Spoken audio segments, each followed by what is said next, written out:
Aksi saling dorong dan lempar batu tak terhindarkan hingga polisi membubarkan massa dengan menembakkan gas air mata. Di Tasikmalaya, massa meruntuhkan 2 gerbang pintu masuk ke area komplek gedung DPRD.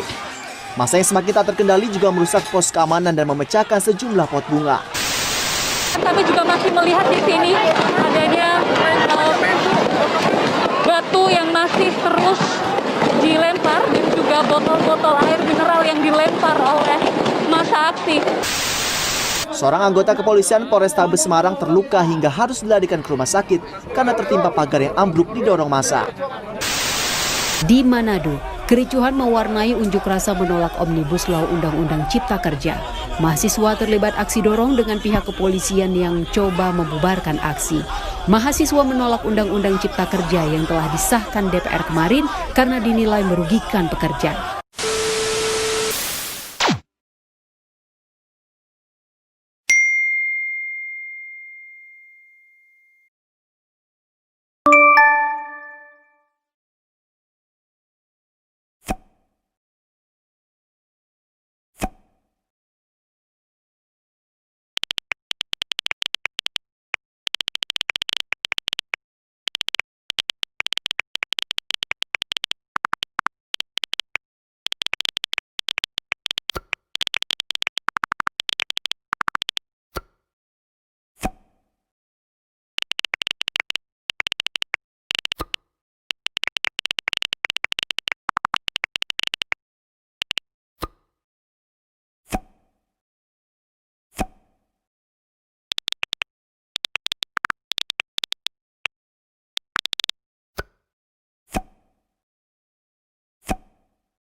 Jadi, apa sih Omnibus Law itu?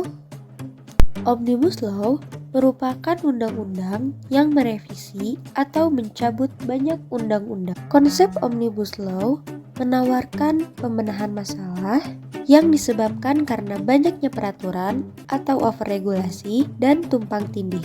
Bila masalah tersebut diselesaikan dengan cara biasa, akan memakan waktu cukup lama dan biaya yang cukup besar. Proses perancangan dan pembentukan peraturan perundang-undangan dapat menimbulkan deadlock. Berikut adalah hasil analisis fenomena demo berdasarkan materi psikologi individu dan lingkungan. Kami mengaitkannya dengan materi attitude atau sikap. Attitude atau sikap merujuk pada evaluasi individu terhadap berbagai hal yang terjadi di sekeliling individu. Salah satu jenis attitude yaitu explicit attitude, di mana individu menyadari sikapnya terhadap objek sosial tertentu, sehingga sikap tersebut dapat diungkapkan dan dipahami secara langsung. Nah, aksi demo kemarin termasuk ke dalam explicit attitudes, karena demo tersebut merupakan salah satu cara dari masyarakat untuk mengungkapkan reaksi dan sikap mereka secara langsung terhadap undang-undang tersebut. Fenomena demo kemarin juga ada kaitannya dengan social influence. Social influence merupakan usaha yang dilakukan oleh seseorang atau sejumlah orang untuk mengubah perilaku, sikap, atau perasaan seseorang atau sejumlah orang. Isu Omnibus Law ini tentunya tidak luput dari sorotan kalangan artis atau tokoh masyarakat. Salah satunya seorang komedian, Ernest Prakasa, yang ikut berkomentar mengenai isu Omnibus Law. Ia membuat video singkat mengenai pendapatnya dan dibagikan melalui akun Instagramnya. Dalam video tersebut, awalnya Ernest menjelaskan apa sih isi dari undang-undang tersebut, lalu ia juga menjelaskan sisi positif dan negatif dari undang-undang tersebut. Ernest juga mengimbau bagi masyarakat yang belum mengerti tentang Omnibus Law, sebaiknya jangan asal-asalan ikut berdemo tanpa mengetahui tujuan dari demo tersebut. Keep yourself informed, oke?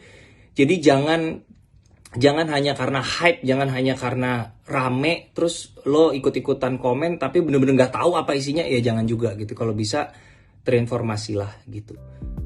Nah, komentar Ernest yang terdapat dalam video tersebut secara tidak langsung dapat mempengaruhi pola pikir masyarakat terhadap isu Omnibus Law ini.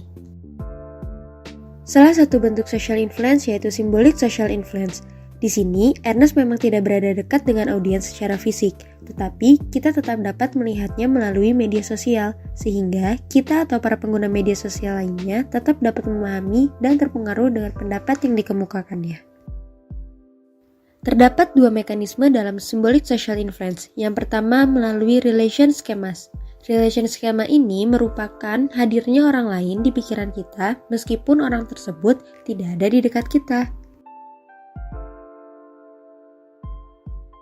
Bentuk dari relation schema ini adalah ketika masyarakat membayangkan mengenai demo penolakan Omnibus Law, muncul di benak masyarakat mengenai video Ernest yang berpendapat bahwa Omnibus Law ini merupakan suatu ketidakadilan, sehingga hal tersebut dapat memicu masyarakat untuk menyuarakan hak dan keadilan bagi para tenaga kerja atau buruh.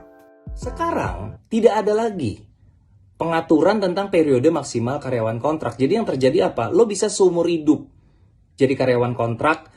Bedanya apa sih buat yang belum kerja nih ya? Bedanya apa sih karyawan kontrak sama karyawan tetap? Fasilitas bedanya teman-teman. Jenjang karir itu yang beda dari karyawan kontrak dan karyawan tetap. Tentunya akan beda sekali. Nah, itu poin yang menurut gua sebuah ketidakadilan terhadap karyawan atau buruh atau tenaga kerja. Misalnya tentang outsourcing. Outsourcing ini adalah sebuah hantu yang menakutkan gitu buat kita karena ini adalah cara perusahaan untuk menghemat biaya, bukan diangkat jadi karyawan, di outsourcing. Mekanisme yang kedua dapat melalui psychological presence. Psychological presence orang lain dapat memicu tujuan-tujuan yang diasosiasikan dengan orang tersebut. Bentuk dari psychological presence ini adalah saat masyarakat membayangkan akan ikut melakukan demo penolakan Omnibus Law dan mereka mengingat kata-kata Ernest mengenai ketidakadilan dalam Omnibus Law untuk masyarakat kecil. Maka masyarakat akan bersemangat menyuarakan ketidakadilan yang ada dalam Omnibus Law ini. Jadi, apa sih peran dari psikologi sosial? Ilmu psikologi sosial dapat digunakan sebagai prediktor untuk memprediksi perilaku apa yang akan timbul terhadap suatu objek sosial.